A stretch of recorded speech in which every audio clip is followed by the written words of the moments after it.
ہمارا ایک دستور رہا ہے کہ ہم جب کوئی پروگرام کرتے ہیں تو اللہ کے نام سے اور اللہ کے کلام سے کرتے ہیں۔ آئیے، چونکہ کافی تاخیر ہو چکی ہے لہذا اب کسی تاخیر کی گنجائش نہیں، میں بغیر کسی تمہید کے جناب حافظ عبداللہ صاحب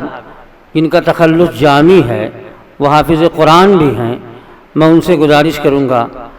کہ وہ مائک کے سامنے تشریف لائیں اور تلاوت قرآن مجید سے آج کے اس پروگرام کا باقاعدہ اور باضابطہ آغاز فرمائیں۔ اعوذ باللہ من الشیطان الرجیم، بسم اللہ الرحمن الرحیم،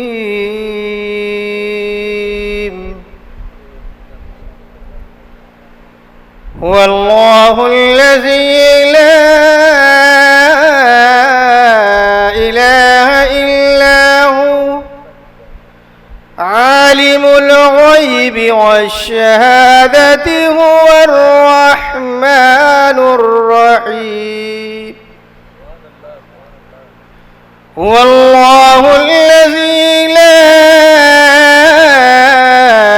الہ الا هو الملك القدوس السلام المؤمن المهيمن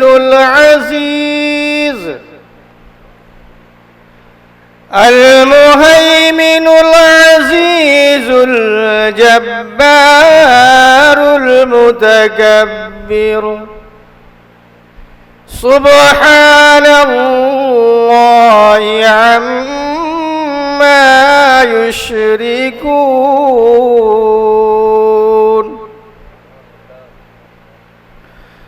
هو الله الخالق البارئ المصور له الأسماء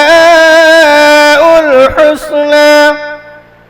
يسبح له ما في السماوات والأرض وهو العزيز الحكيم۔ آمنت بالله صدق اللہ العظیم۔ سبحان اللہ، سبحان اللہ۔ حضرات، یہ تھے جناب حافظ عبداللہ صاحب جو قرآن مجید کی تلاوت کر کے آج کے اس پروگرام کا باقاعدہ اور باضابطہ آغاز فرما رہے تھے، اور یہ قرآن مجید وہ ہے جو راہ ہدایت بھی ہے اور شفا بھی ہے۔ حالی نے تو جس کے متعلق کہا ہے کہ وہ نبیوں میں رحمت لقب پانے والا، مرادیں غریبوں کی بر لانے والا، وہ اپنے پرائے کا غم کھانے والا، مصیبت میں غیروں کے کام آنے والا،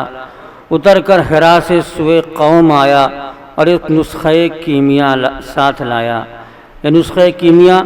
کیا ہے؟ یہ نسخہ کیمیا یہی ہے کہ نسخہ ہدایت بھی ہے، نسخہ شفا بھی ہے، اور اسی قرآن مجید میں اللہ تبارک و تعالیٰ نے اپنے پیارے محبوب جناب محمد رسول اللہ صلی اللہ تعالیٰ علیہ وسلم کی تعریف و توصیف بیان کی ہے۔ کہیں یا ایھا المدثر کہہ کر پکارا ہے، کہیں یا ایھا المزمل کہا ہے، کہیں طٰہٰ کہا ہے، کہیں یاسین کہا ہے، کہیں سراج منیرہ کہا ہے۔ اللہ تبارک و تعالیٰ خود اپنے محبوب جناب محمد رسول اللہ صلی اللہ تعالیٰ علیہ وسلم کی تعریف و توصیف بیان کرتا ہے، تو ہم اپنے آقا کی تعریف کیوں نہ بیان کریں کہ جن کے احسانات ہمارے اوپر اتنے ہیں کہ اگر ہم گننا چاہیں تو گن نہیں سکتے، شمار نہیں کر سکتے۔ اس لیے ہم نبی پاک صلی اللہ تعالیٰ علیہ وسلم کی تعریف نعت کی شکل میں کرتے ہیں،